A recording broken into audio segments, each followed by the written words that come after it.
Hey, good afternoon, everyone. Good morning and good evening to those who are with us today in today's webinar. So, on behalf of the UP Asian Center and the Historical Treaties of Southeast Asia project, we warmly welcome you to today's webinar, Revisiting Philippine Diplomatic Histories, Treaties, and Treaty Making in the Early Modern Period. So, I'm Danae Pantano, your host for this webinar. This forum brings together distinguished scholars whose work explores diplomatic encounters, treaty making practices, and indigenous agency in the early modern Philippines. Through perspectives from Luzon, Visayas, and Mindanao, today's discussion invites us to reconsider how diplomacy was practiced, negotiated, and experienced by diverse actors in the archipelago and beyond. So thank you everyone for taking the time to join us this afternoon, and we hope that today's exchange of ideas will contribute meaningfully to ongoing conversations in Philippine, Southeast Asian, and global history. So to formally open our program, it is my pleasure to introduce the Dean and Professor of the UP Asian Center, Dr. Noel Christian A. Moratilla. Okay, thank you very much, Danae. Magandang araw po sa lahat. Good day to all. It is my distinct honor to welcome you all to the virtual roundtable discussion that we are holding this afternoon. Entitled Revisiting Philippine Diplomatic Histories, Treaties, and Treaty Making in the Early Modern Period, the conversation is aimed at providing information and insights into the early practices of negotiation and dialogue among the peoples of the archipelago from the 16th to the 19th century. Also part of the discussion are early encounters between the Europeans and the natives in areas of what is now the Philippines.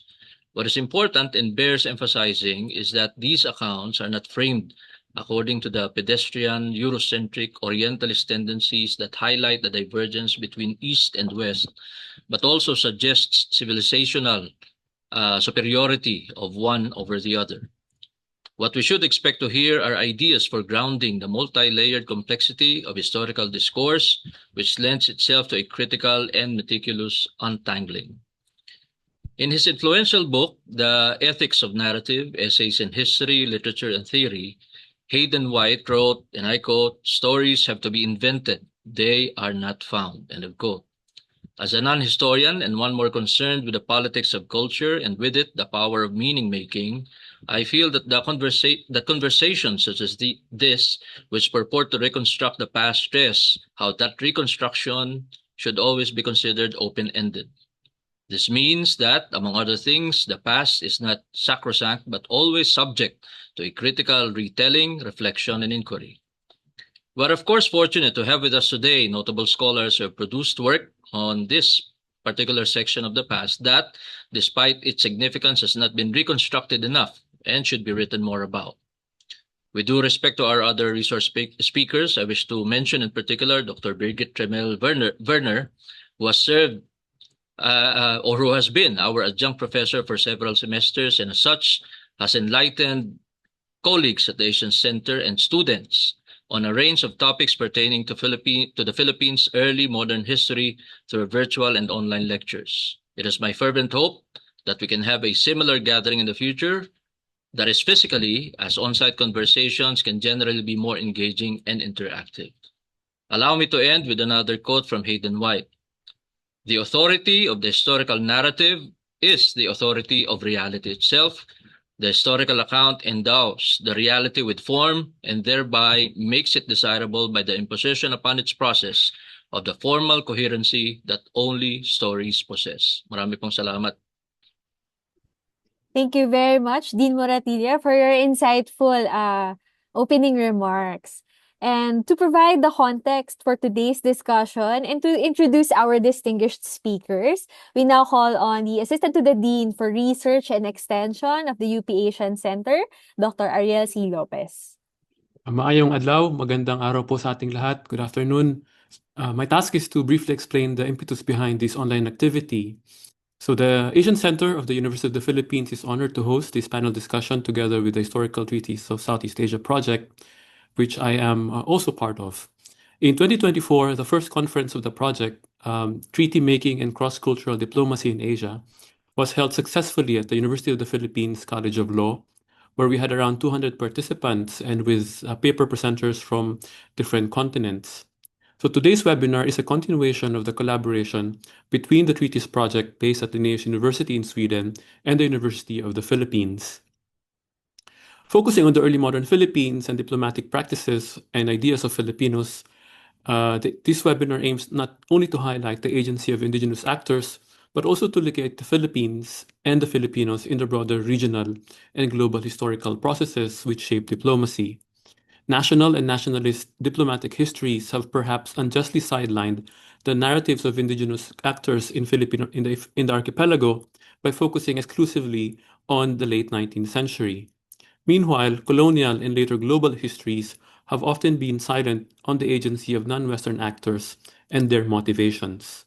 Today, we are very honored to have three speakers who gladly said yes, despite the late notification from us. And these three speakers will address these issues.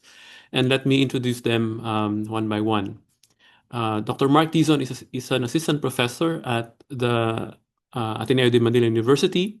He's the author of Reciprocal Mobilities, Indigeneity and Imperialism in an 18th Century Philippine Borderland, published in 2023.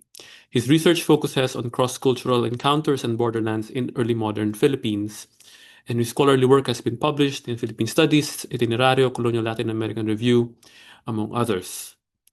Our second speaker, Dr. Birgit Rimmel-Werner, is a senior lecturer at Stockholm University in Sweden, and she's the author of China and Japan in Manila, 1571 to 1644, Local Comparisons and Global Connections, published in 2015, and more recently, Negotiating Imperialism, Murakami Naojiro's Archival Diplomacy, published in 2025. She's also, as mentioned earlier, adjunct professor at the Asian Center, but also has initiated the Philippine History Forum at Stockholm University and co-founded the Global Diplomacy Network. Third, we have Dr. George Emmanuel Borinaga, who is Associate Professor of History at the Department of Anthropology, Sociology, and History at the University of San Carlos in Cebu, and Editor-in-Chief of the Philippine Quarterly of Culture and Society. He earned his PhD in History from the University of Hull in the United Kingdom in 2019 with a dissertation titled Solidarity and Crisis-Derived Identities in Samar and Leyte, Philippines, 1565 to present.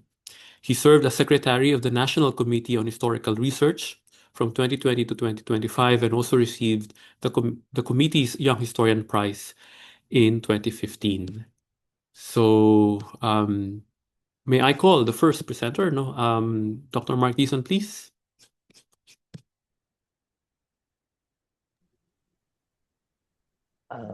Thank you. I'll just share my screen.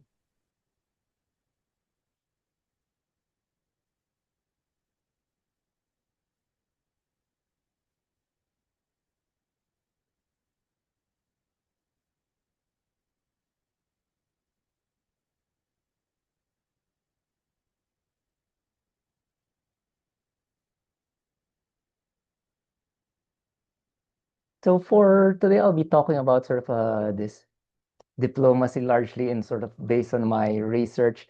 And most of the time when we talk about sort of this diplomacy, we usually think in terms of states, especially in the European context. We talk about sort of the officials, the bureaucracies, their embassies, the very sort of administrative functions of sort of this state diplomacy. And usually this is sort of the traditionally the core of diplomatic history. It's sort of a discussion between sort of the encounters between states. But for today, I'll be focusing more on sort of the another aspect of sort of a diplomatic history, which focuses more on sort of this negotiation between peoples rather than the treaties themselves. I look at sort of these diplomacy in its wider context, diplomacies as sort of these general discussions and negotiations between Spaniards and the native. I look at the interactions between people, how sort of a personal individual interactions facilitated diplomacy and discussions. So this is sort of a looking at diplomacy from the perspective of individuals. How did participants perceive their counterparts? What did they look at? How did they perceive them? And I think one of my conclusions that when they look at sort of these their counterparts, the people who are involved in this diplomacy, they looked at the prestige and the titles. And nowadays, maybe, like when you look at sort of these titles and prestige, maybe we tend to look at it in terms of, trappings of power, that they're not really important. But one of my arguments is that these sort of trappings of power were really important in the political diplomacy of the early modern period. Like when you look at sort of this, how people actually looked up to the people they were talking to, the titles that were being used, it sort of gives us an indication to sort of how the different actors actually perceive each other and their negotiations. And most of the time, when you look at sort of these officials, these diplomats, these leaders, yes, to a certain extent, they are sort of the representatives of the different parties.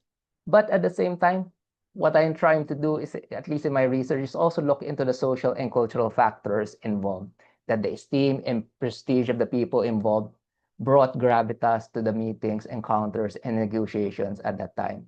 That people's status and prestige gave sort of importance to these discussions. And sometimes the actual participation in these negotiations was also a way for people to elevate their own status. So besides sort of the status, the building of rapport was also important in these talks, in these negotiations. And in building this rapport, sometimes these so-called trivial rituals, these sort of titles like oidores, provinciales, principales, hari, kings, these were actually important in sort of how diplomacy was perceived by the people back then. So for today, due to limited time, I'll focus mostly on sort of the titles and the positions, and how this was backed by sort of the pageantry and the power, and that the interpersonal rapport was actually an important foundation for sort of the diplomacy that was conducted. And in this rapport, the power, the prestige, and also the affection was actually important in whether they succeeded in their sort of diplomacy.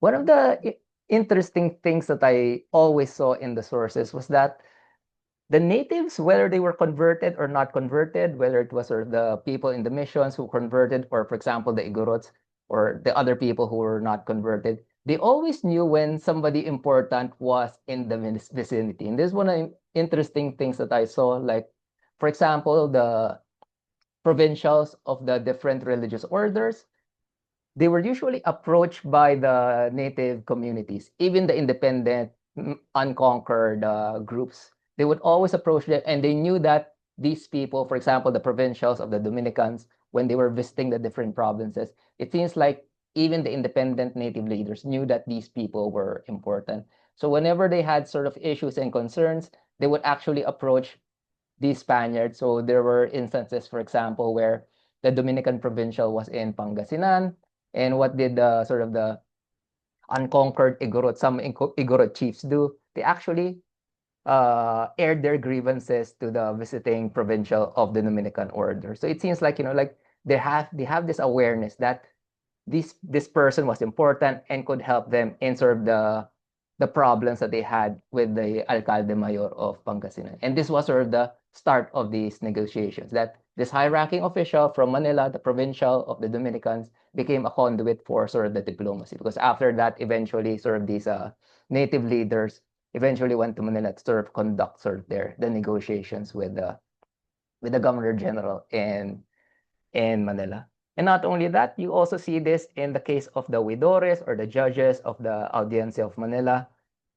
They would also travel to the different provinces, not a lot, but once in a while, the oidores, the judges of the Audiencia of Manila, would also do sort of their tours of the provinces. And we have one of these descriptions. Torralba was one of the oidores. He visited the province, I think, of Pangasinan at one point. And this is sort of his description of how he was sort of received by the people in Pangasinan. They feel safer as the oidor, whom they imagine to be a person of utmost power, shows them affection. In reality, the only gentle ways for the oidor to treat them with fondness in a friendly manner and assure them of protection and defense. Because I think at that time there were some conflicts with the with the Dominicans in Pangasinan. There were also issues of Igoro trades happening in the province of Pangasinan. So this was sort of the perception the account of Toralba, who was this Oidor who went to Pangasinan, that he was treated with he was recognized as an important person who was visiting sort of this province. And I think this is an interesting thing here is that when you look at sort of this description, he's described as a person of utmost power, but at the same time, there's a part that there's also affection in how the Oidor was actually perceived by the natives. So this is a common thing that you would see, like there's this two sides to sort of the personage of sort of this royal official. He's a powerful person who can make decisions or facilitate sort of discussions. Same thing with what happened with the Dominican provincial. But at the same time, they also have power to sort of enact, some enact sort of a harm. Same thing you would see in a particular case, a different Oidor. A different Oidor was in, I think, in Ilocos. And while he was in Ilocos, he would become the godfather of the new converts in the Cordillera. So I think this is sort of those things that you would see when you have sort of these representatives of the Hispanic monarchy in the provinces. They would usually be adding gravitas and sort of a pageantry to the occasions at that time. They could have just the missionary could have just baptized the Igorot chiefs in the Cordilleras up in the mountains, and it would have been fine. But they actually went out of their way to have these sort of chiefs get baptized in sort of the provincial capital in Ilocos, and sort of have one of the Oidors as the godfather. But at the same time, there's also sort of this idea of power with sort of these officials. For example, this particular Oidor, when sort of the mission converts knew that he was in the vicinity, they requested for troops to fight against their enemy, and the Oidor actually sent troops to actually defend them. So this is the interesting thing that you can see in sort of these figures, in sort of these royal officials. They were both figures of power and affection, whether it was the provincial, he was a conduit for the petitions, or whether it was the Oidor who became a godfather in baptism. But at the same time, in terms of, there's a war, there's a chaos, there are raids, these sort of figures were also not only symbols of power, but actual sources of power as well, that they can send sort of troops and soldiers to actually clamp down on sort of the problems that were happening at that time. So if you look at sort of these officials, whether it was the provincial or the Oidor, they were not merely bureaucrats. Although on paper, their role when they visited the provinces was for these bureaucratic, they had very, very clear objectives and what they wanted to do. But at the same time, they had these roles that were beyond sort of these bureaucratic administrative functions. They were perceived as these powerful peoples who could be the friends and help out the natives, whether they were converts or not converts. But at the same time, they could also inflict harm. And it seems like this was sort of this consistent in sort of the interactions between them. And you can also see this sort of the interchange in terms of the perceptions of each other, in terms of the titles. One of the interesting things that I've seen when I look at the sources is that in some of the sources, they would refer to the Governor General, to the Spanish Governor General of the Philippines as Hari. Of course, like the Governor General in Manila is not the king, it's not the Hari, but it seems like this was how it was framed for a lot of the natives at that time, that the general was sort of this king. So it seems like you see sort of this exchange and sort of this between sort of the perceptions of each other. And it shows that they viewed sort of the Governor General as sort of this high-ranking officials. That's why if the natives would go to Manila to meet the Governor General and the Archbishop, it seems like they were aware of sort of this situation. And I think this is an interesting thing as well, that the Governor General was perceived as a king, as a hari, because I think you see this pattern as well in the Dutch East Indies. The United Provinces did not have any king. The Dutch did not have any king. But the Governor Generals of Java or the Dutch Governor General in Taiwan, they were usually perceived as kings in Java and in Japan. So it seems like this sort of a native perception of looking at sort of these officials, these Governor Generals as king, it seems like it's a common pattern that you would see in the region.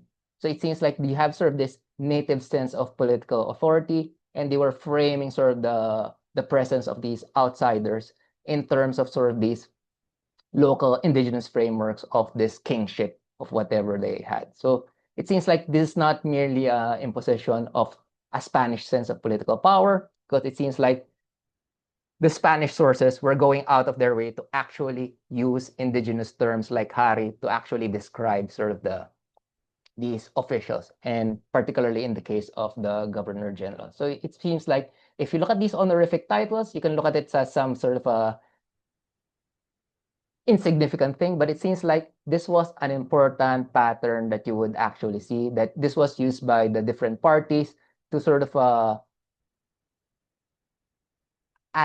recognize the prestige of the different parties. And I think for those who, I think most of the people in the room are aware of the principales and the granting of the titles of Don and Doña to the native rulers. And again, so it seems like it works both ways. The Spaniards were giving sort of these honorific titles of Don and Doña, and at the same time, the natives were also using sort of this honorific title of Hari or King to refer to the Governor Generals as well. Same thing as well for the military titles.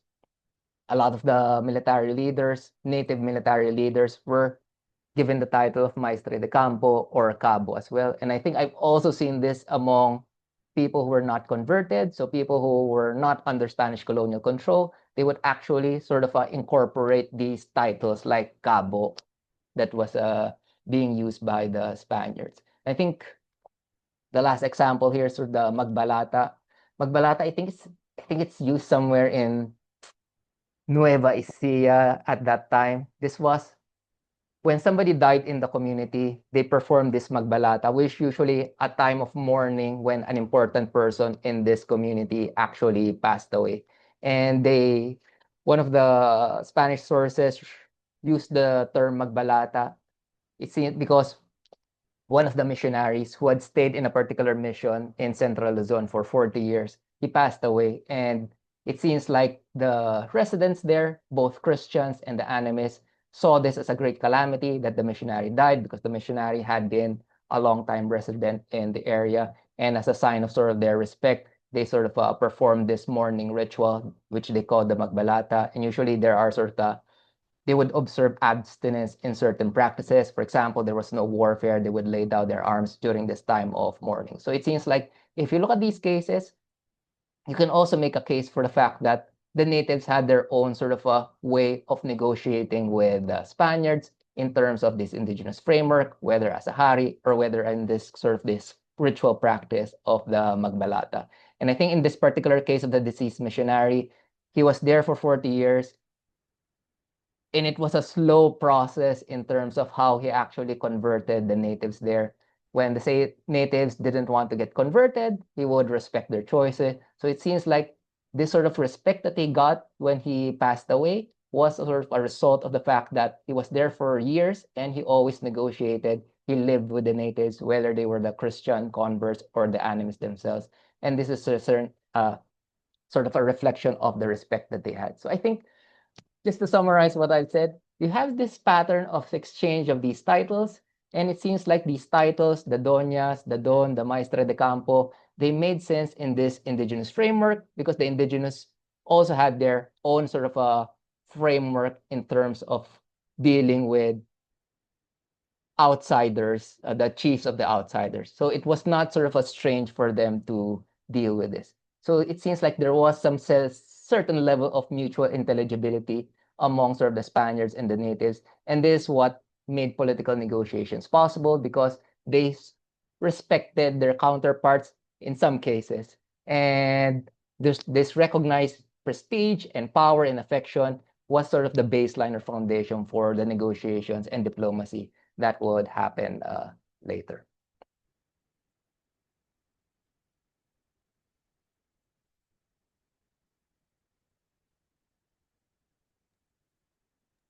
Thank you very much, Dr. Dison. Mark, we go to our next presenter, Dr. Birgit Melvener, please.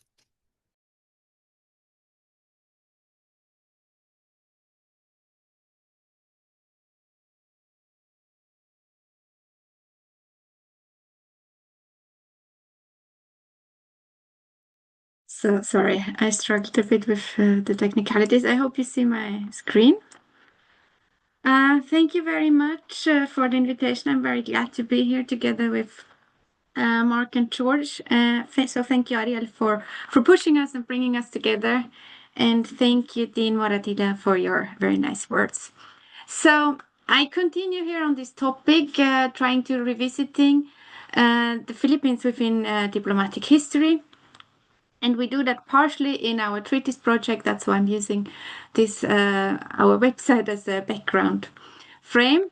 But as has already been pointed out by Mark, there is more to say when it comes to including the Philippines, the early modern Philippines, into a more globalized understanding of diplomatic relations. And just to second Mark's point, in traditional diplomatic history, but even in new diplomatic history, there has been an overfocus on men and on written documents. And when it comes to the Philippines, our point is that we also need to include women, but probably even more importantly, we need to include non-written oral performative practices when it comes to negotiations between different groups, different polities, and communities. So, as you all know, and this has been established and reinforced in the recent historiography on the Philippines, the colonial period was a period of intense permanent negotiations between different parties and groups. There was a lot of power bargaining, which showed that colonialism, colonial rule, even if the Spanish believed so, was never total. Was in most cases very fragmented, and official negotiations in various forms played an important role in that. So, as part of the Global Diplomacy Network initiative, we are trying to write global diplomacy, and Southeast Asia, or especially insular maritime Southeast Asia, plays an important part here. For once, just as I said, there were different practices of negotiations and also treaty making that are not really considered in a more mainstream history of early modern diplomatic relations. But there were also all these negotiations between colonial foreign powers and indigenous groups that affected the dealings and the later development of a diplomatic system in later centuries that haven't been taken into account sufficiently. And this, of course, opens all sort of questions in how to integrate insular Southeast Asia in such a new narrative of global diplomacy, and also requires us to think of different theoretical framings. So could be approached from the perspective of international relations, or actually scholarship from international relations, be it realist or constructivist, or Southeast Asian related scholarship, such as the theories on the mandala systems, for instance, can be brought back into the conversation, not as a model that explains how it was in Southeast Asia, but as a stimulating way to disentangle relations. But then there could also, when it comes to the Philippines, a more local view, earlier discussions on the barangay as a polity, or the role of sultanates in political formation and centralizations versus decentralization processes play an important role here. And in addition, when it comes to the historiography of the Philippines' connected history in an emerging international trade, there are also questions of Hispanization, Sinification, and Islamization that need to be juxtaposed and understand along each other. So when it comes now to the history of diplomacy in particular in the 15th, 16th, and 17th century, it's obvious that with the arrival of the Europeans, we see an intensification of different negotiation processes. And early on, Manila takes a particular role. Manila, obviously, as the center of the Spanish colonial power, takes a particular role in diplomatic relations. On the one hand, as we'll soon see, because the Governor General became an important figure in cross-regional diplomatic relations with other polities in mainland Southeast Asia, but also in East Asia, such as in Japan. But also because of this important role, and Mark already hinted on it, of the Spanish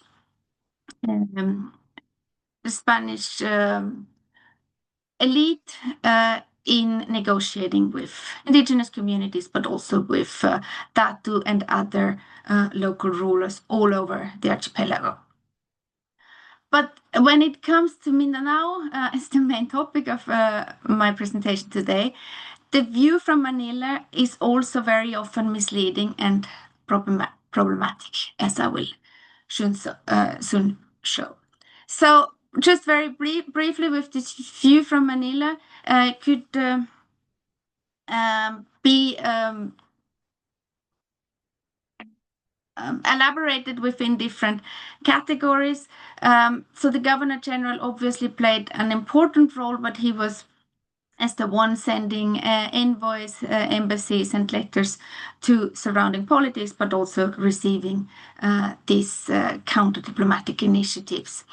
And as such, he rarely worked by himself. He was dependent on information networks, obviously, on translators, interpreters of different languages, mobile actors who had the necessary skills, and also by a group of people who could travel abroad or serve as envoys. And friars, so missionaries in particular, played, from the Spanish perspective, an important role here as intermediaries.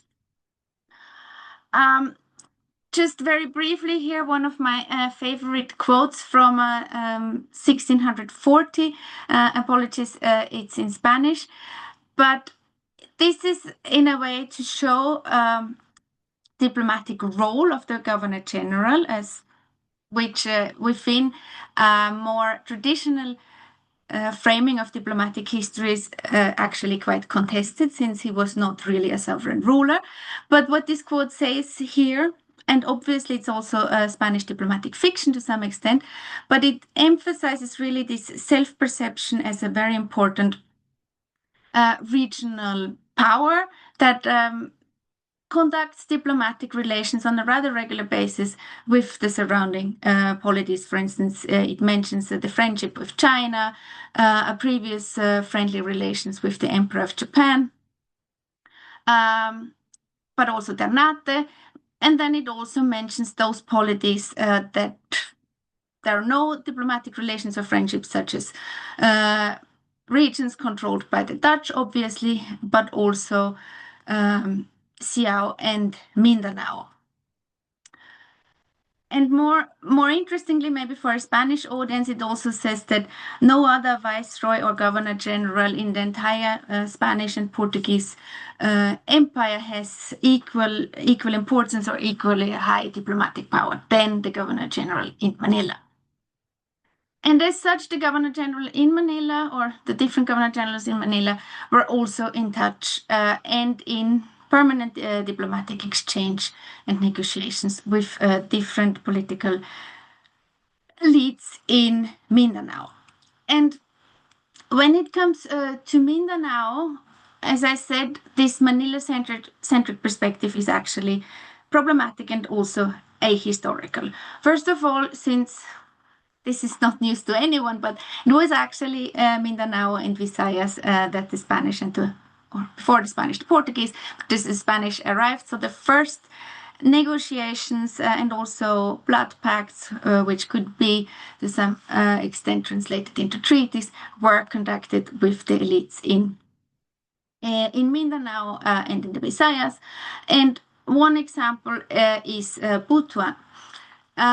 And Butuan, this is no coincidence that the Spanish and also the Portuguese became early on interested in Butuan and found their way to Butuan because of the regional connectedness of the port in Butuan, and we can retrieve from that the importance of the what is called in the Spanish sources the king or the Raja of Butuan at the time. And in that respect, it's actually important when we think of integration into diplomatic history that Butuan has its own very long diplomatic or cross-cultural diplomatic legacy, namely proved by the mention of Butuan Go, which you see here in the Sungchilu, which refers to these several tributary missions that were sent by a ruler of Butuan in early thousands to the Song dynasty in China. And what you also see from this document is that within the Chinese perception, Butuan was considered also having relations with Champa in Vietnam. And apparently the Butuan chiefs also asked to be recognized as someone of equal status as the king of Champa, which then of course implies not only that there was knowledge, but that there was also relations with mainland Southeast Asia at the time. And one of the reasons for this possibility to participate in long distance trade was the abundance of resources. In particular, what is very often mentioned is the Butuan gold, and that is also something that the Spaniards were early on interested in. And here on the map to the right, one of the earliest handwritten maps upon arrival of the Spaniards, you also see Butuan and Bohol indicated. So the history of Butuan then within Spanish historiography becomes kind of written out of interpolity relations because of the idea that early on the Raja would become Christians and the Spaniards established encomiendas. So it's considered as part of the Spanish Philippines and not as an autonomous political entity that would entertain its own regional diplomatic relations. But that's, of course, only the Spanish perspective, because in fact, we know, thanks to the research of various Philippine scholars, including Cesar Majul, that the elite families of Butuan continue to entertain relations with the surrounding Muslim polities on Mindanao, such as the Sultanate of Maguindanao, but also with Zulu and other entities. And in fact, when these first groups of Spaniards came to trade and apparently to make a pact with the Raja, there were also traders from Brunei and Manila present. And again, this indicates the importance in cross-regional trade, but also the integration into a larger network of elite relations with prestigious sultanates. So, and the point has been made that Butuan was actually, the Butuan elite was also in the process of Islamization in the 1550s, and that just emphasized these connections between Butuan and other Muslim polities on Mindanao, such as Maguindanao and Buyuan, but also more long-distance connections with Zulu, Brunei, and probably even the Moluccas. And as such, it's just one example that reflects a broader pattern in Mindanao or Southern Philippine diplomatic relations, where on the one hand, trade and the prestige that is connected with foreign trade, but also intermarriage with prestigious other polities, consolidates power and connects the different entities in a larger confederation that gains strength, increasingly strength with the arrival of the Christian forces, so the Spanish and the Portuguese. And what is of importance here further is that we know that these relations were reconfigured in the late 16th and early 17th century, but we're not. There's still a lot to learn from how exactly these relations tightened, especially exactly in this period. And what is important to do here, because on the one hand, of course, there is the problem with the sources that I've mentioned in the beginning, that we very often only have the European accounts. But what we are trying to do, and by we, I mean Ariel Lopez and our colleague Eleonora Poggio, as part of the treaty project, is to juxtapose the fragmented information that we gain from indigenous genealogies with colonial records and read them against each other, while being aware of this importance of elite marriages and also ideas of protection and allegiance. And just to conclude, what we see in these patterns is that on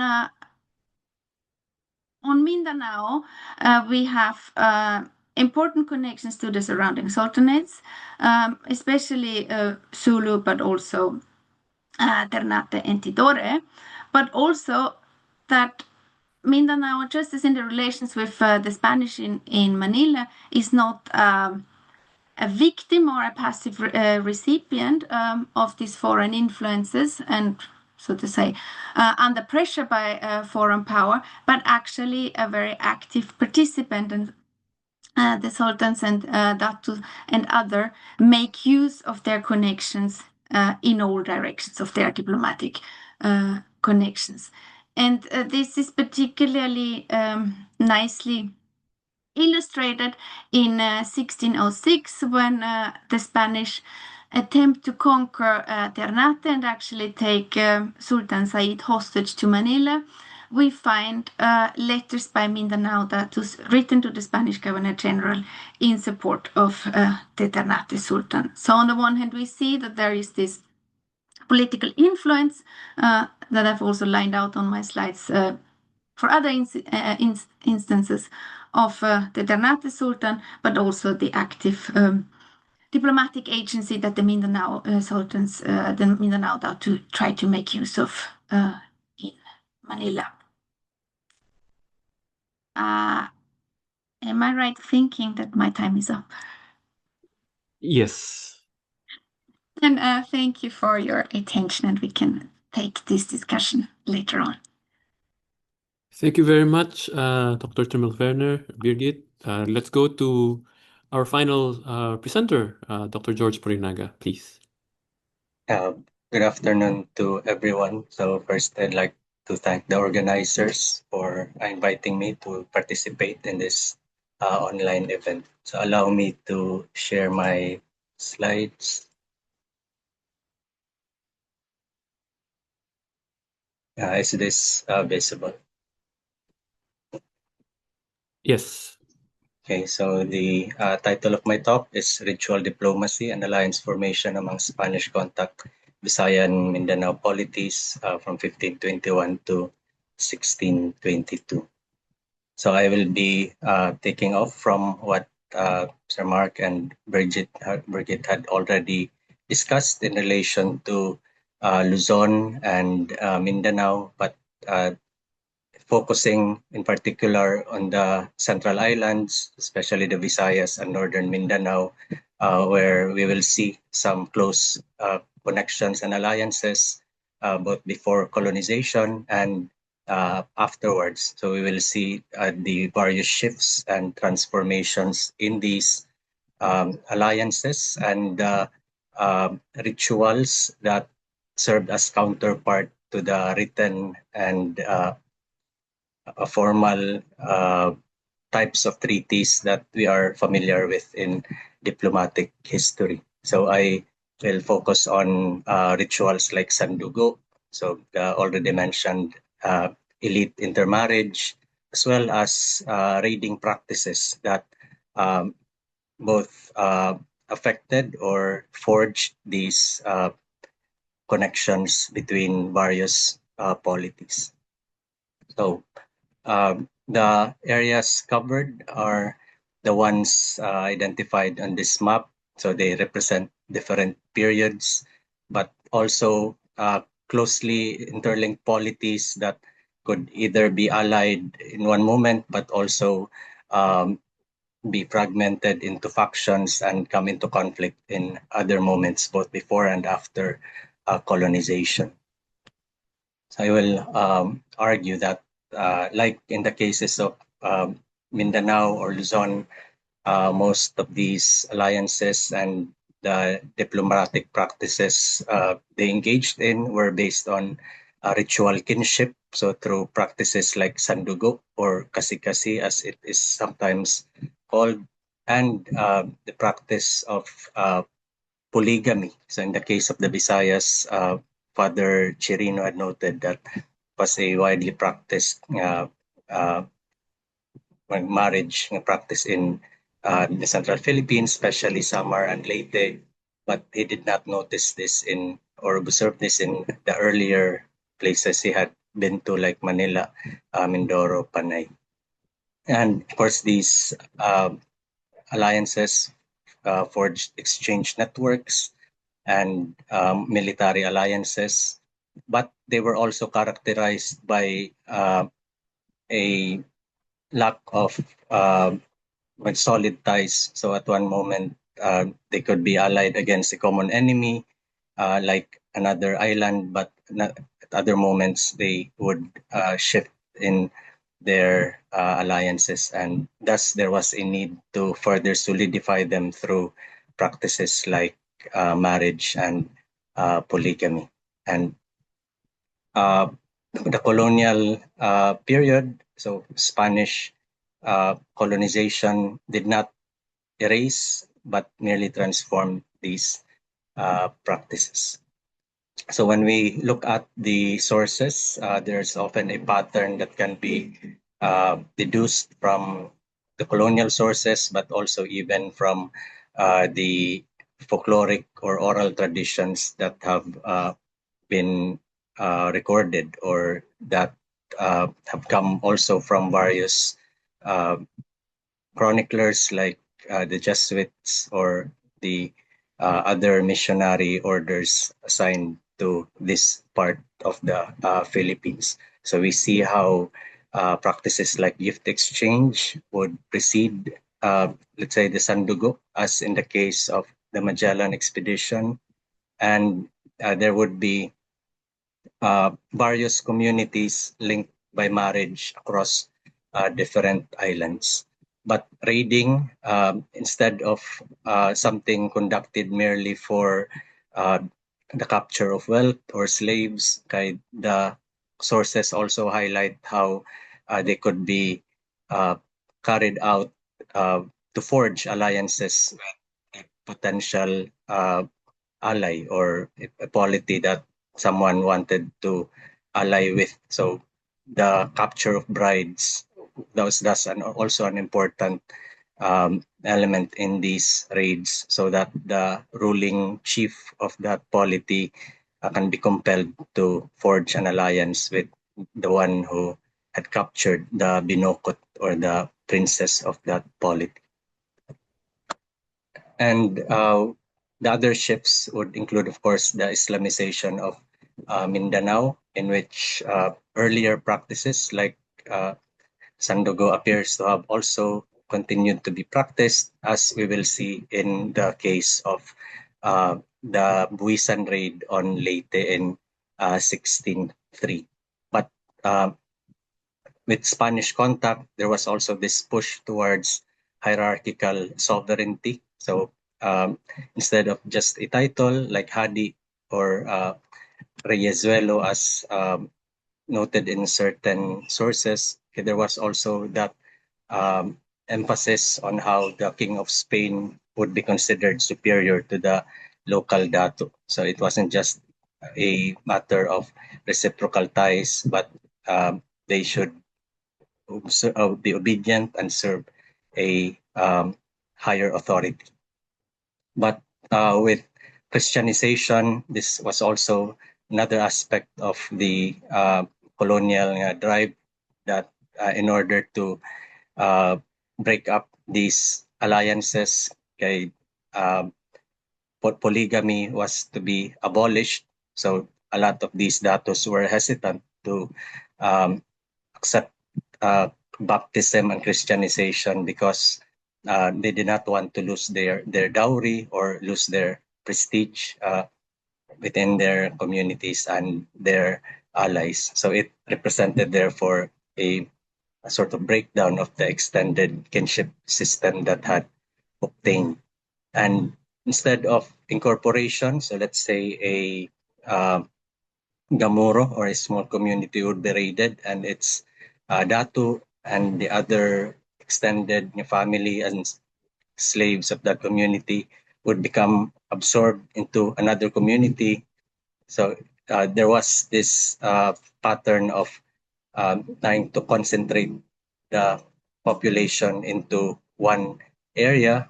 And during times of revolt, there would be harsh punitive measures carried out, like the extermination of the lineage of a datu who had revolted, as in the case of Bangkao in Leyte.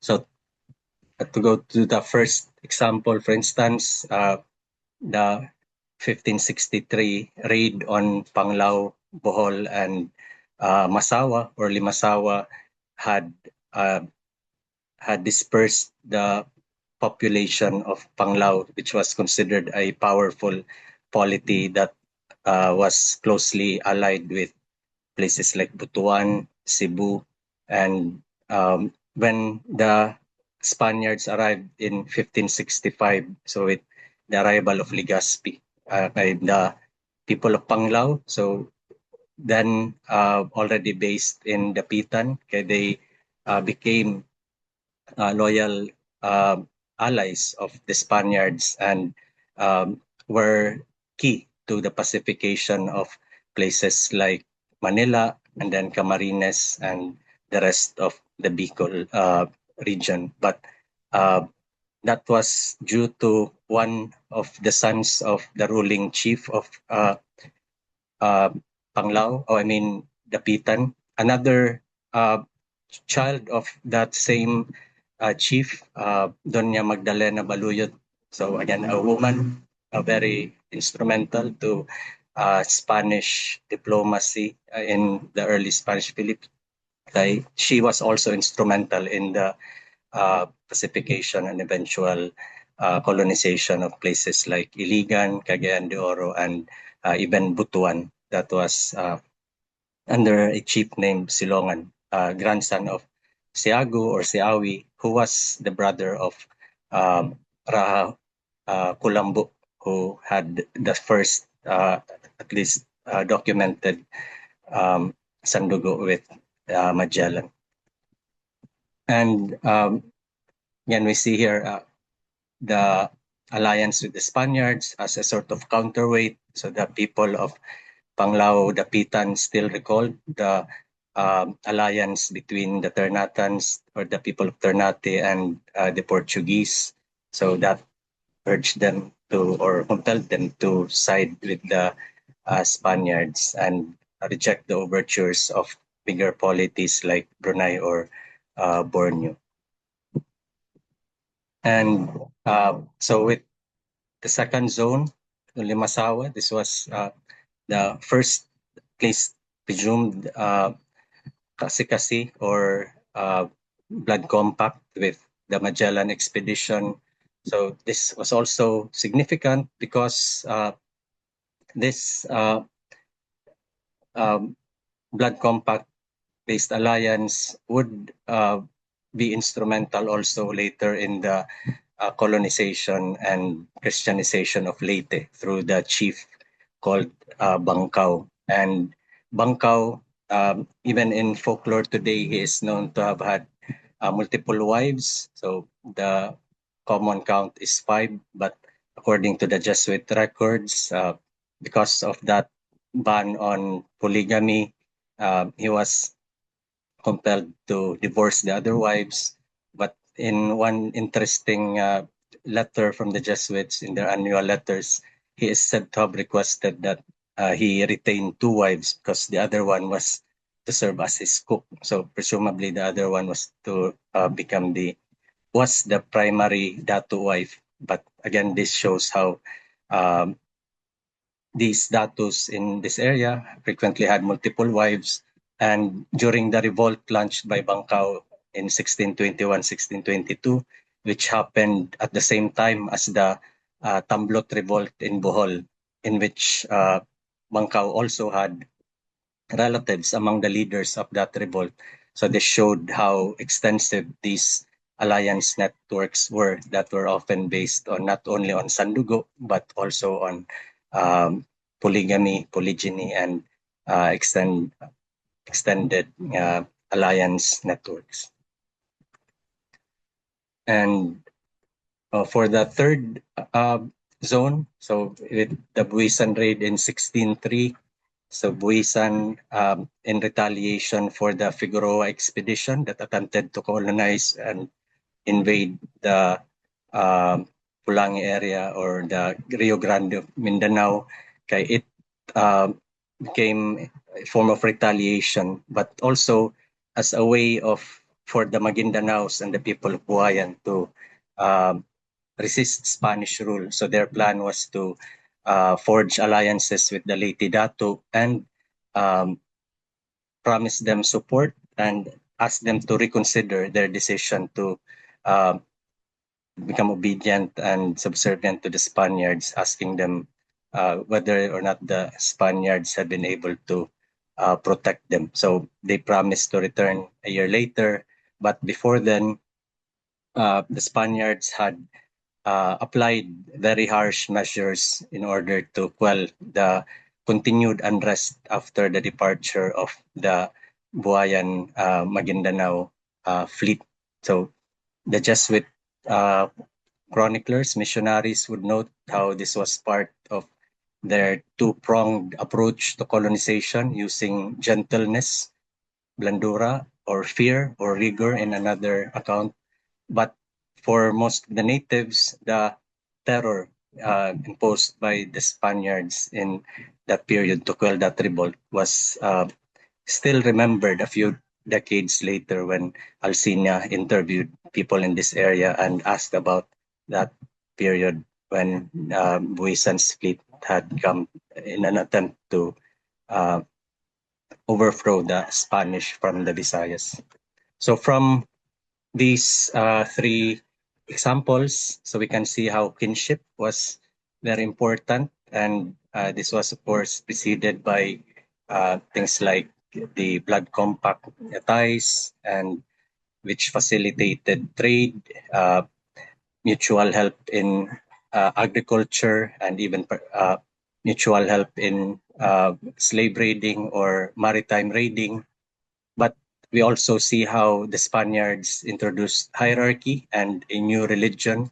But despite these new introductions, for instance, the Hadi title, Hari in Tagalog or in Luzon, was also appropriated by people like Bangkao. So he promised that he would serve as the new king, or an alternative to the Spanish king who was very far away and thus could not protect them from the so-called Moro raids. So for these communities, there were these new titles like Hari, or even later titles like Pope. So the millenarian movements of the 1800s, for instance, they also appropriated Pope, and they had their local popes. But the communities that rose in revolt, often they remained fragmented, and thus a lot of the pre-colonial alliance networks, their character remained despite these transformations.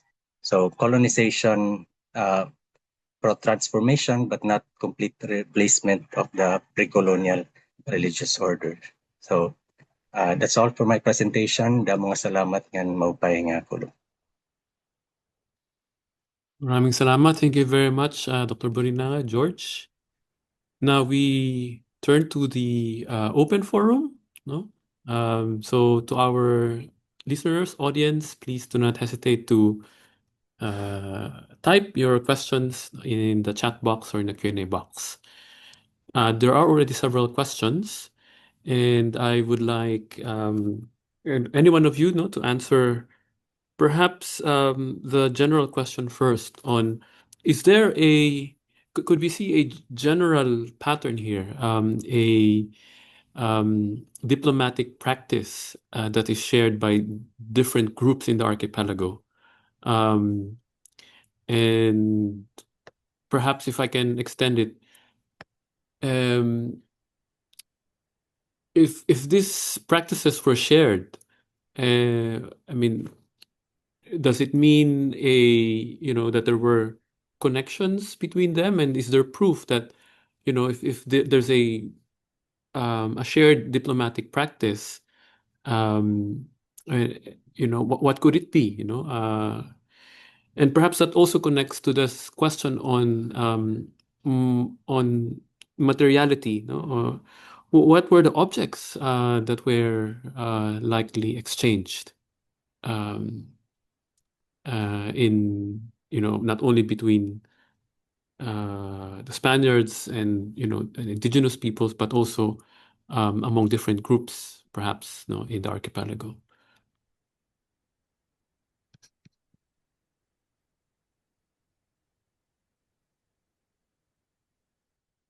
Anyone?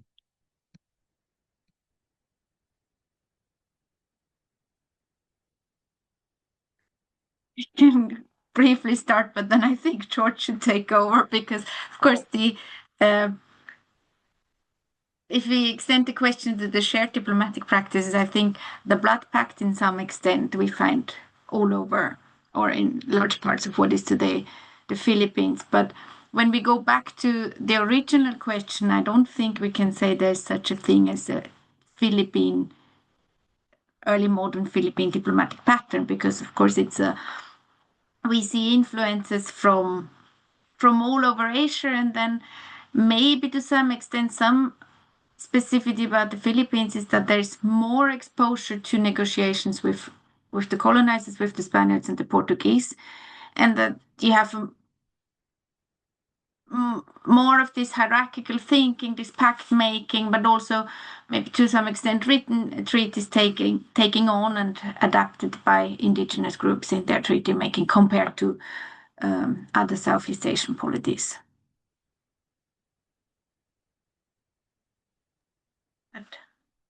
Yes, George, please. So the goods that were exchanged, so I think between upstream and downstream communities. So there was, of course, an exchange of forest products from the Ilaya area with prestige goods like porcelain, silk from Chinese traders, but also other goods that were not easily accessible to the uplanders. So same as lowlanders often also demanded items that were not accessible to them near the river mouth or the coastal areas. But with the Spanish conquistadors, with the Magellan expedition, for instance, there was trade with, so for instance, in Limasawa, after the supposed presumed blood compact, there was these people from the island who approached the expedition members with things like food, so food contained in porcelain, and even gold, so a gold crown, I think it was, that, but all they wanted was the glass bead of the Spaniards. So from modern perspective, so they were exchanging something very valuable with something that might not have cost much to the Spaniards. So Magellan had to instruct his men not to display any emotion when engaging in this trade. So we can see how, again, it was usually products that were interesting or something new, like a different kind of sword that one of the people from on Masawa wanted to barter with someone from the expedition. Thank you, George. Now, let me ask the question from Adrian Mandalaysay. He asks, so how did historical diplomatic practices affect the development of Philippine culture and society? And how do such practices reflect in Philippine laws, policies, social norms and customs, and family and organizational structures?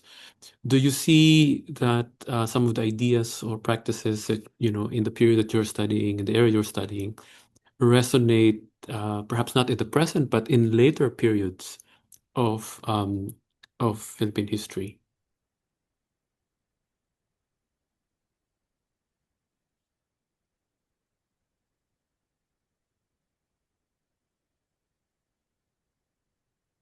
Yes, Birgit?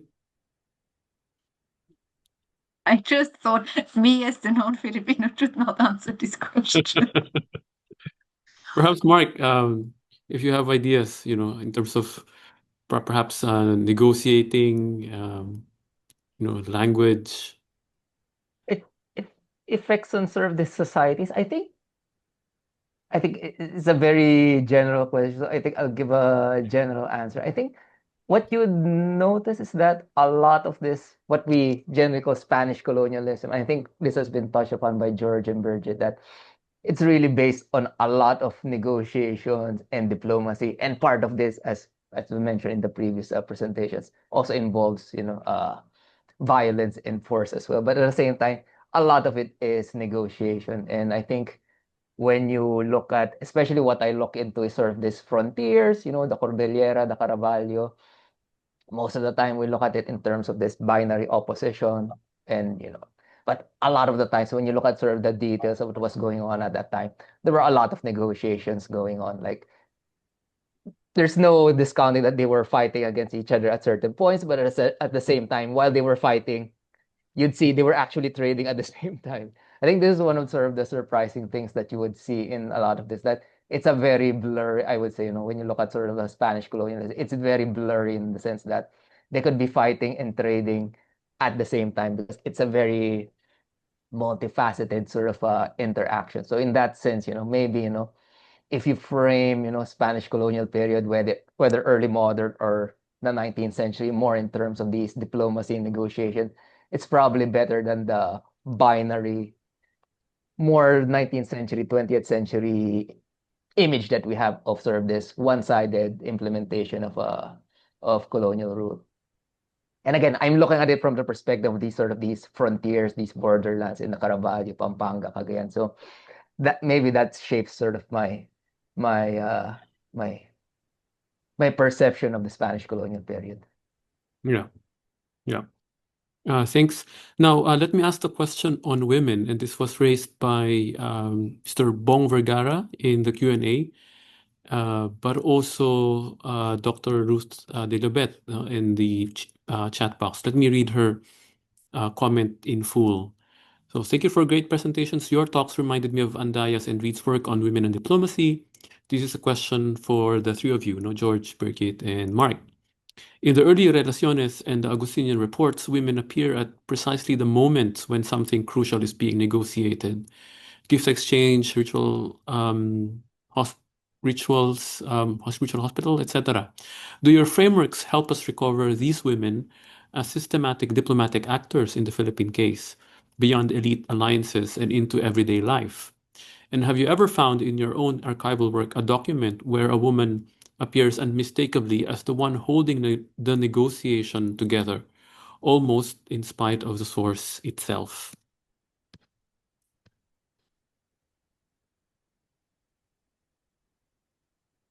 Women.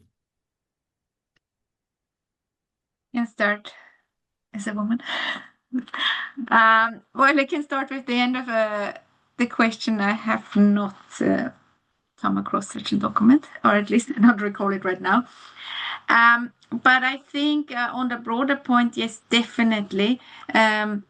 We take a lot of inspiration, especially from Andaya's work on marriage diplomacy in order to understand how alliances were made and what allegiance, but also lineages were built upon. And I think that can be linked to some other questions that I saw somewhere in the chat about were there women, female diplomats, and that of course has to do with. So yes, to Ruth's question, female agency within the diplomatic relations can be rediscovered and restored, but we will not probably find the classical diplomat. So that also means that we have to rethink how we conceptualize diplomatic relations, because again, in the sources, there's hardly any evidence for women being sent as negotiators or as envoys or as the writers of diplomatic letters.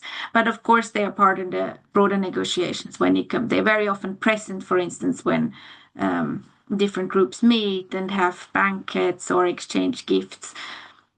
So yes, this agency of women needs to be restored, but there is also the archival challenges, because as we also know that colonial Europeans were not very good at recording and noticing these women, even if they were present. Yeah.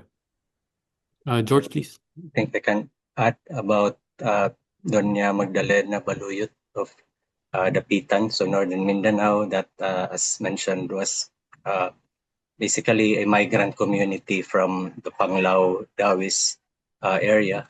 And it's interesting to note the contrast in the sources between the role of Doña Magdalena in diplomacy, so in peaceful negotiation, as opposed to her brother Pedro Manuoc, who in some sources is referred to as the field marshal of the Visayas. So he accompanied the Legazpi expedition in the conquest of Luzon, so Camarines, and according to a paper by Jonathan Katubig, he was even responsible also for probably the conquest of Sorsogon, since he eventually settled there. So according to the origin stories in Gubat, Sorsogon, so it was supposedly founded by Pedro Manooc of Bohol, but as we know, closely linked also with Dapitan. So the brother crucial in martial military conquest, and the sister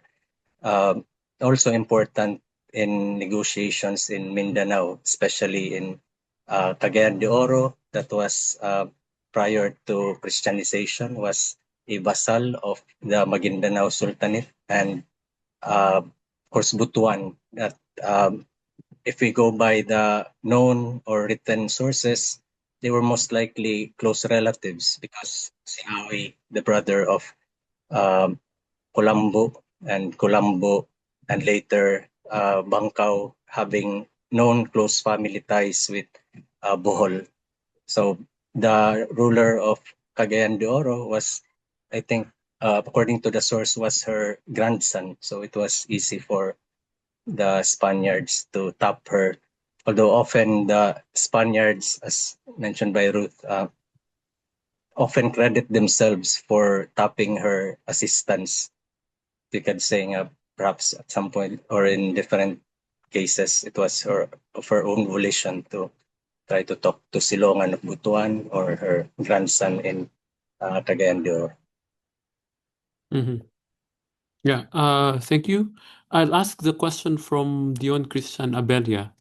Had any of the local polities sent diplomatic missions of some form, like ambassadors or emissaries, to the Spanish government? If so, did the government even recognize their status as such, or did they simply not recognize them?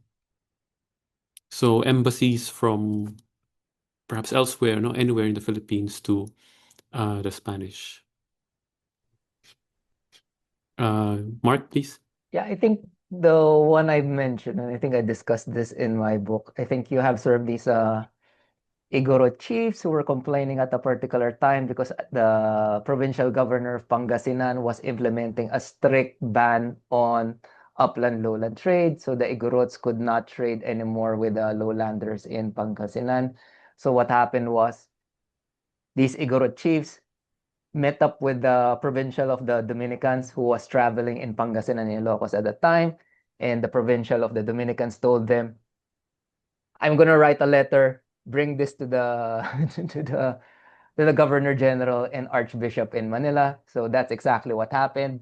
So these 6 Igorot chiefs went to Manila. They got baptized there. There's a whole sort of extravagant sort of celebration while they were there. And the decision of the Governor General in Manila was he overturned the decision of the Alcalde Mayor, the provincial governing Pangasinan, who was threatening to raid the Igorot communities and who was banning sort of the Igorot trade. So they got what they wanted. And I think there was no problem from the Spaniards in terms of dealing with sort of these unconquered animists. They were not Christians at all, but they were sort of well, they got converted while they were in Manila, but there was sort of no reticence on the part of the Spaniards in terms of doing this. And I would say, like from my research in the 18th century, this happened several times. So it seems like they were used to this. This was part of the pattern of what they were doing. If I may follow up, Dr. Dizon, there's a question in the Q&A box specifically for you. Was the treatment of VIPs by locals similar to other parts of the Philippines? Is it because of hospitality or because they view the people with titles as superior to them? Or is it for some other reason? Is it subservience or hospitality? I think it's more. I would frame it as a sign of prestige, like I'm dealing with somebody who's important, and I think there's also a recognition that certain people were important, like what I mentioned, the oidor who was in the provinces. I mean, he could send help to sort of to the people. So I think there was a recognition that some of these people were actually powerful. So when sort of there's partly it's sort of the prestige, the social standing of these people, but at the same time, these people have some power to back them. Like the provincial, the Dominicans was sort of the conduit to the 6 Igorot chiefs to go to Manila. So in that sense, there was a certain power, but at the same time, there's a certain prestige to it that they also recognize. And I think if you were part of the leaders of the native communities, you would want to recognize that I'm dealing with somebody who's important, which sort of enhances your own status in your community as well, I would say. Okay, let me ask the perhaps last 2 or 3 questions. A question on sources. Perhaps you can give our students here advice on which collections or traditions, archaeological sources that could deepen our understanding of Philippine diplomatic histories.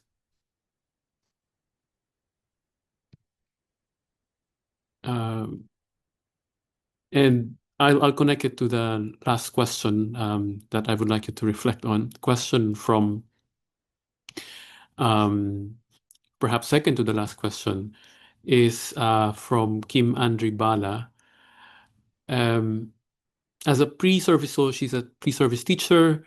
So how can this topic be effectively taught in a way that connects historical diplomatic events to students' present-day experiences and current issues? So how do you teach it to students, in the lower levels?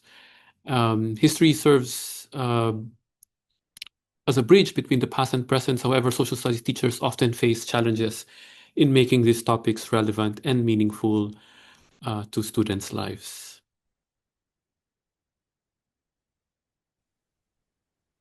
Should I? May Yes. I? Yes, please. Just very briefly. Well, on the sources, I mean, I can mainly speak for the historical sources, and I think languages are really the key. So if you want to study this period, start by studying Spanish, and it's not a big area. We all managed, so and it's easier than ever. And then there is a very rich corpus of sources, especially in Spanish.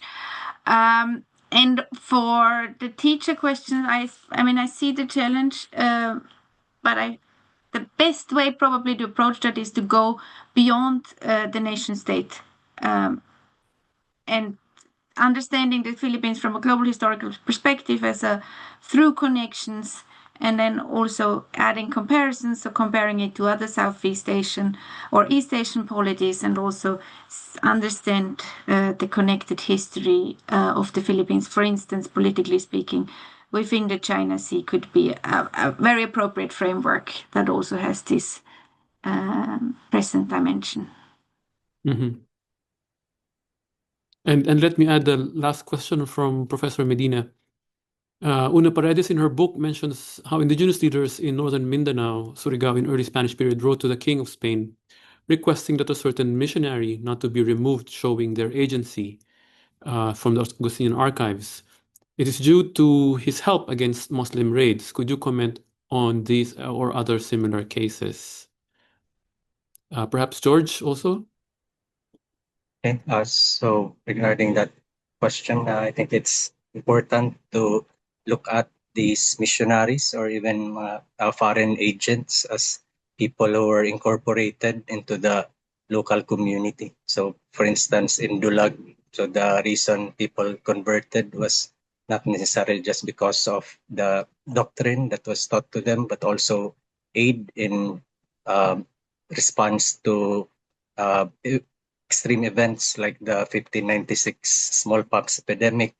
So the Jesuit missionaries were able to concoct a cure with the help of local herbalists. So that was a big factor in the conversion of the Boholanos, Liteños, and Samareños, and everyday help like good harvest. So you can see from these sources, from in example, the Jesuit accounts, how people were viewing them from an indigenous perspective, as Sir Mark had mentioned in the case of Luzon. So sources, the aforementioned annual letters of the Jesuits that are already summarized in accounts like those of De La Costa or Arcilia and many of the other Jesuit histories. A lot of them also available online, but might need some translation or help from translation apps or software. But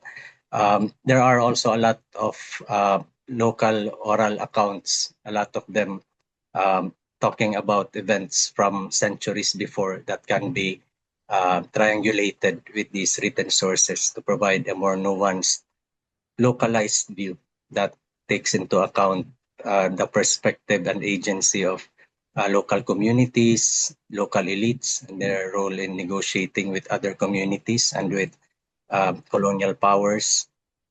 And I think that's a good way to approach it. Start with the history of the local community, how they engaged with colonizers, with nearby communities, with the maritime raiding in the early Spanish period and after. Yes. Unfortunately, we don't have much time for Q&A.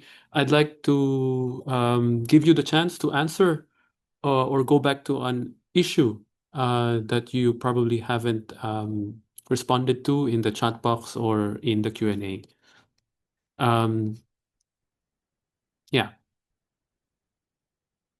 Maybe final words, points that you would like to return to.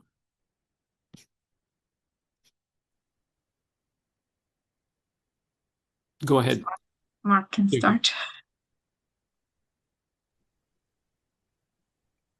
Yeah, I think like I think my final word will be, I think it's a response to the person who talked about the pre-service. I think sometimes when you sort of teach history to students, it's always in sort of this very big monolithic entities like the state. And I think one of the advantages of diplomatic history or diplomacy is that it encourages to look into individual actors and the different parties. And I think there's a more realistic Mm.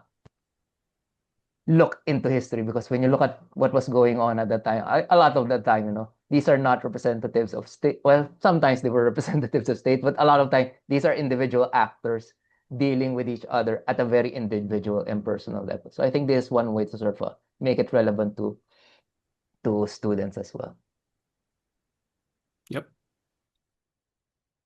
Yeah, maybe I want to second that and can also add something that hasn't really been mentioned explicitly is that this was such a large variety of actors that we talk about when we think about any forms of relations. So there's not just these indigenous groups and the elite representatives, but there were Chinese actors, there were Maraicas, there were very mobile maritime groups, Sama, Bugis, etc. So there's so many aspects that are still unexplored because they're not considered part of political relations that can be traced. Yep, thank you. George, please.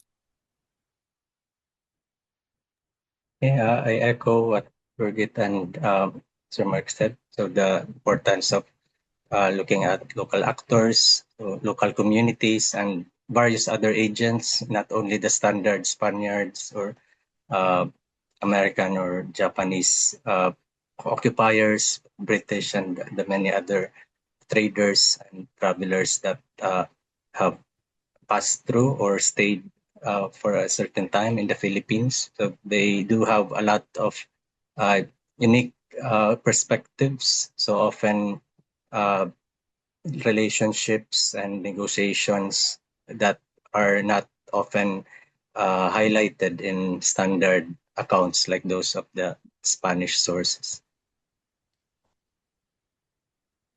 Yes, that's a good way to end our Q&A. I'll return the floor to my colleague, Danae, please. Okay, thank you very much once again to our speakers for that very engaging open forum and for sharing your expertise to our participants for this afternoon's webinar. So, thank you very much for your generous and insightful responses.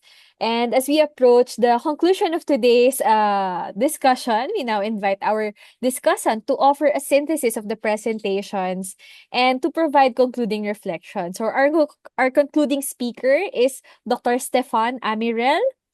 He is the principal investigator of the Historical Treaties of Southeast Asia project and a professor at Linnaeus University in Sweden. So to deliver the synthesis and concluding remarks, please welcome Dr. Stefan Amirel.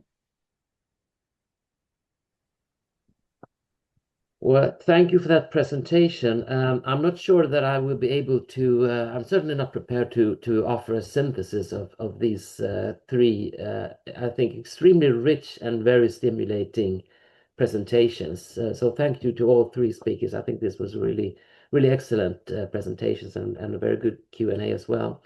What I would like to do is maybe to invite you to think a bit more about what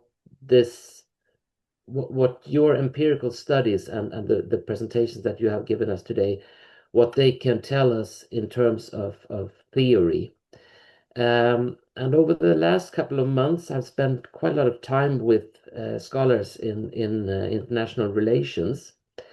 And as I think some of you are aware here, there has been quite a lot of discussion over the last 10 years or so about both taking IR in a historical direction and also in a more global direction.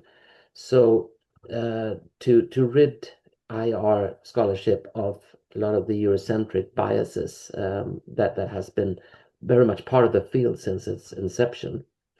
And I'm talking about scholars like Amitav Acharya and Isis Sarakol, also Andrew Phillips and J.C. Sharman, etc. So there are many scholars who have written quite influentially about these topics.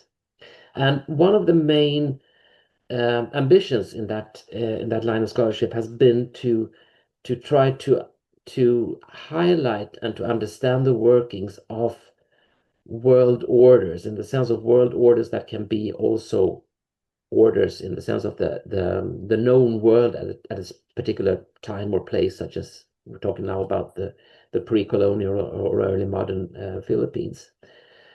And also to use that as a way of seeing alternatives to the current international liberal order that is apparently falling apart in front of our eyes. So, and I think that also sort of, I mean, if we go in that direction, I think that also to some extent answers the questions of how can we make this history relevant to students today, because I think there is a really high relevance, and particularly if we can make this more theoretical. So my question here, and I'm not sure how much time we have to answer this question, or if this is just something that we should, take with us and maybe think about after this seminar.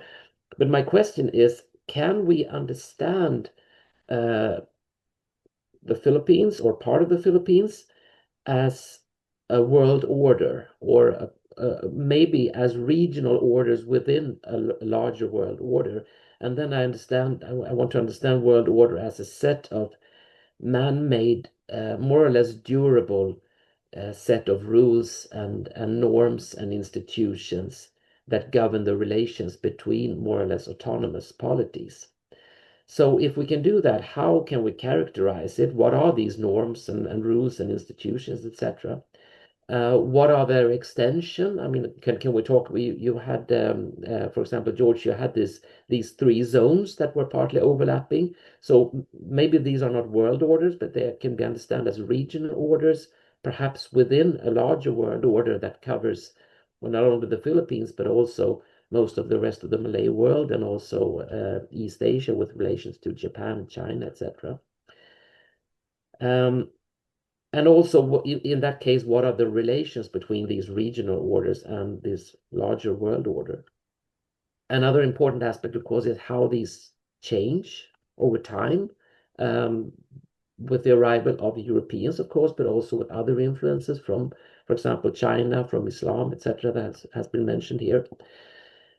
And above all, I think, how can this influence our thinking about global international relations today? Can we here find an alternative way of ordering the relations between autonomous states or polities? So these are my concluding remarks. Thank you. Thank you very much, Dr. Amirel, for your very insightful remarks. And I think that helped bring together the key themes and contributions of today's discussion. So we would, to end this round table or discussion, we would like to express our sincere gratitude to our speakers, Dr. Dizon, Dr. Tremel Werner, and Dr. Borinaga, for sharing your expertise and research with us this afternoon. I would also like to thank the Historical Treaties of Southeast Asia Project. I think it's hosted at Linnaeus University in Sweden, and the UP Asian Center, and everyone who worked behind the scenes to make this event possible. And most importantly, thank you to everyone, to all of you, for joining us and contributing to this scholarly exchange. We hope that today's discussion inspire further engagement with Philippine diplomatic histories and encourage new conversations on the role of indigenous actors, treaty making, and diplomacy in global historical narratives. So on behalf of the organizers, this has been Danae Pantano, your MC for this afternoon. And we will be having more webinars for you to learn from and enjoy from the comfort of your homes. If you want first-hand news from the Asian Center, so for first-hand news about our events, our activities, please join our mailing list, like our Facebook page, and subscribe to our YouTube channel. The links are provided in the chat box.